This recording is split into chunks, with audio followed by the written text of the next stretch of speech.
जो कटु वचन नहीं बोलता, झूठ बोलने से बचता है, बकवाद छोड़ देता है, सत्य में प्रीति करता है, प्रिय और मधुर हितकर वचन बोलता है, वो अपने चित्त में तो प्रसन्न रहता है, कुटुंब में सम्मानित होने को जाता है, अड़ोस पड़ोस में भी उसकी कदर होने लगती है।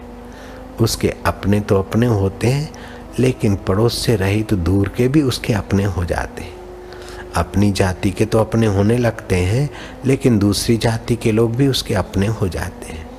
लेकिन जो झूठा है, कपटी है, बकवादी है, निंदक है, अप्रिय बोलता है, कटु बोलता है, अहितकारी बोलता और करता है, उसके पराये तो पराये रह जाते हैं, पड़ोस के भी पराये हो जाते हैं और कुटुंब के भी पराये हो जाते हैं।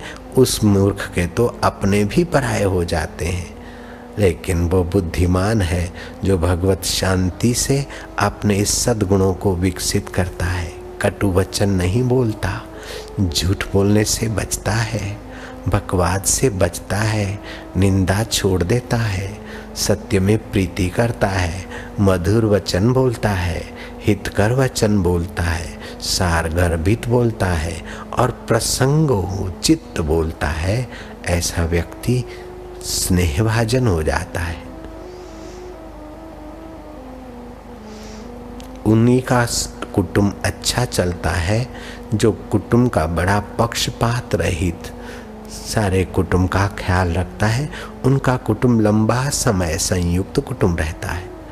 और जो अंधे मोह में आकर पक्षपात करते हैं, उनका कुटुंब टूट जाता है। जो न्याय युक्त कम धन कमाकर भी करकसर से जीते हैं, वे स्वस्थ सुखी जीते हैं, प्रसन्न चित्त जीते हैं।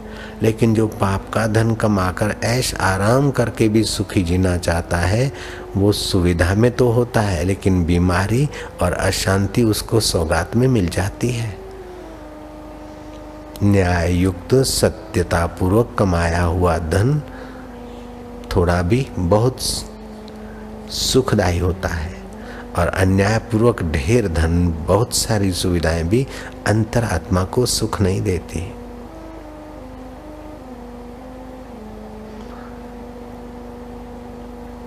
अधिक धन और सुविधा है तो जरूरतमंदों को भगवान की चीज भगवान के प्रियजनों को मिल रही है, ऐसा समझकर अभिमान रहित, कामना रहित होकर जो सदुपयोग करता है, उसका अंतःकरण हृदय ग्रंथि से विमुक्त हो जाता है। उसकी हृदय ग्रंथि खुलने में सुविधा हो जाती है। वस्तुओं की शुद्धि दान से होती है। मृतक का मित्र कौन है? युधिष्ठिर ने पूछा भीष्म पितामह से। जो मर रहा है, मरने के समीप है, उसका परम हितैषी मित्र कौन है? बोले मरने वाले का मित्र दान है। धन की शुद्धि दान से होती है, वाणी की शुद्धि मौन, मन की शुद्धि मौन से, वाणी की शुद्धि जप से होती है। वस्तुओं की कई धातुओं की शुद्धि अग्नि से होती है, लेकिन अपनी शुद्धि तो परमात्मा प्रीति से होती है। अतः हम परमात्मा को प्यार करते जाएं, अपने आप को शुद्ध बनाते जाएं।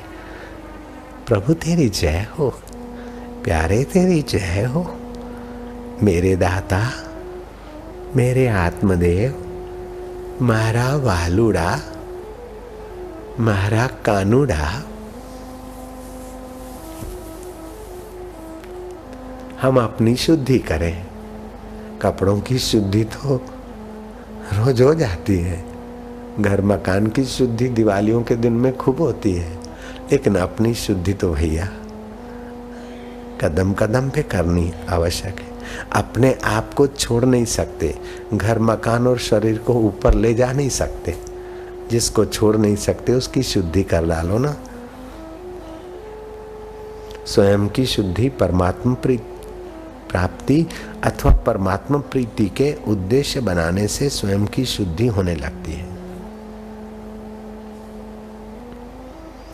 जो गई गुजरी का शोक नहीं करता वो पक्का साधक है।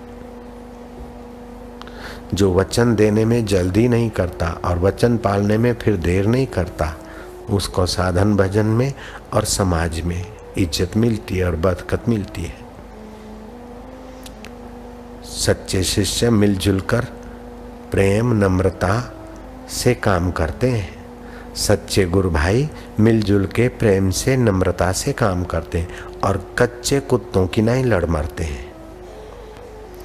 जो अहंकार छोड़कर रहते हैं वे एक दूसरे को भाते हैं और एक दूसरे के काम आते हैं, लेकिन जो अहंकार की अकड़ पकड़ लेकर जीते हैं वे कुटुंब में या समाज में या आश्रम में बड़ी गड़बड़ी कर लेते हैं। परिवार में जो सत्यनिष्ठ है वो हिम्मत पूर्वक असत्य का विरोध कर देते हैं, खोटी बात सहनते नहीं, शर्म छोड़कर प्रेम पूर्वक नम्रता पूर्वक खोटी बात का विरोध कर लेंगे, खोटी बात नहीं सहेंगे। निंदा और बकबक नहीं करते बुद्धिमान साधक। सेवा से, त्याग से, कर्तव्य परायणता से हर हाल में वे पूरे उतरते हैं, खरे उतरते हैं। तो फिर थोड़ा सा ही बैठ गए ध्यान भजन में तो उसमें भी खरे उतरते हैं। जो काम से, कर्तव्य से, सेवा से, सच्चाई से कतराते हैं वे लोग, उनका मन फिर ध्यान भजन में भी सच्चाई से नहीं लगता है। जो सच्चाई से कतराएंगे उनका ध्यान भजन भी बेईमानी से होगा। सत्य हो लेकिन हितकर हो, प्रिय हो। छेड़ा फाड़ सत्य नहीं होना चाहिए, ध्यान रखना चाहिए। स्वयं की शुद्धि करने के लिए फिर पिया को प्यार करो। प्रभु तेरी जय हो ना। मेरे आत्मदेव, मेरे इष्ट देव, मारा वालुड़ा, मारा कानूड़ा, चाहे कृष्ण कहो, राम कहो, शिव कहो, अल्लाह कहो, विठल कहो, गणपति कहो, अकाल पुरुष कहो, जो कह दो। मैं जानता हूं किसको कह रहे हो और वो भी जानता है किसके लिए बोल रहे हो। किसके लिए मन में सोचते हो उसको पता है। बोलो चाहे न भी बोलो, उसके उद्देश्य से बैठे हो तो इतना भी बढ़िया है। मन के लगने का स्थान तो वही है, बाकी तो अनेकों में लगेगा ही नहीं। किसी चीज में, किसी वक्त, व्यक्ति में, किसी परिस्थिति में मन सदा लग ही नहीं सकता, क्योंकि वो सदा है नहीं। सदा तो तुम्हारा आत्मदेव है, परमेश्वर है। झक मार के मन को देर सबेर वहीं लगना पड़ेगा। एक घंटे में, एक दिन में, एक साल में, एक जन्म में, 100 जन्म में, 1000 जन्म में, 1,00,000 जन्म में, 1 करोड़ जन्म में, 1 अरब जन्मों के बाद भी मन को लगना तो वहीं पड़ेगा। बिनु रघुवीर पद जिय की जरनी न जाई, मन की तपन, मन की भाग नहीं मिटेगी। भगवत शांति के बिना, भगवत सुख के बिना, भगवत ज्ञान के बिना। दाता तेरी जय हो।